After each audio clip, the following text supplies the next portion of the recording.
بسم الله الرحمن الرحيم. عن حفصة رضي الله تعالى عنها قالت: أربع لم يكن يدعهن النبي صلى الله عليه وسلم: صيام عاشوراء والعشر وثلاثة أيام من كل الشهر وركعتين قبل الغداة.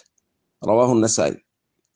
سیدہ حفصہ رضی اللہ تعالیٰ عنہ بیان فرماتی ہیں چار چیزیں نبی کریم صلی اللہ علیہ وسلم نہیں چھوڑا کرتے تھے: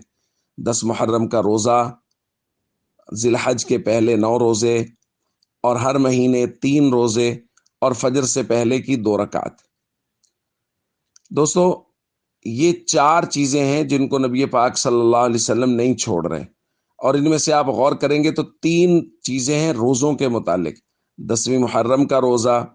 ذی الحج کے پہلے 9 دن کے روزے، یا عشر کا لفظ بولا گیا ہے، اس سے مراد ہے 9 دن کے روزے، چونکہ عید کے دن کا روزہ درست نہیں ہے، تو 9 دن کے روزے،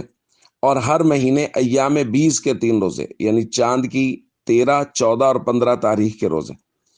تو چونکہ روزہ دوستو نفس پر شاق ہوتا ہے، مشکل ہوتا ہے، نفس اس کے لیے جلدی آمادہ نہیں ہوتا، کبھی موسم کا بہانہ کرتا ہے، کبھی کوئی کام کاج کا بہانہ کرتا ہے، لیکن نبی کریم صلی اللہ علیہ وسلم نے اس کا معمول بنا کے دکھایا اور سکھایا کہ روزے ضرور رکھے، کیونکہ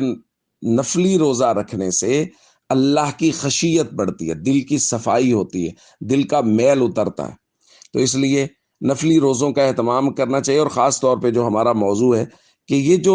10 دن آ رہے ہیں یہ بے حد قیمتی دن ہیں۔ جیسے کل ہم نے پڑھا کہ اللہ رب العزت کو ان دنوں میں جو عمل نیک کیا جائے وہ سب سے زیادہ پسند ہے، اس لیے بھرپور کوشش کریں، اپنے معمولات کو ابھی سے درست کر لیں کہ چاند نظر آنے کے بعد کوشش کریں کہ وقت ضائع نہ ہو۔ جس اہمیت کے ساتھ رمضان المبارک کا وقت گزارا جاتا ہے اس اہمیت کے ساتھ یہ 10 دن گزارے جائیں تاکہ یہ قیمتی لمحات کہیں بھی ضائع نہ ہو جائیں۔ السلام علیکم ورحمۃ اللہ وبرکاتہ۔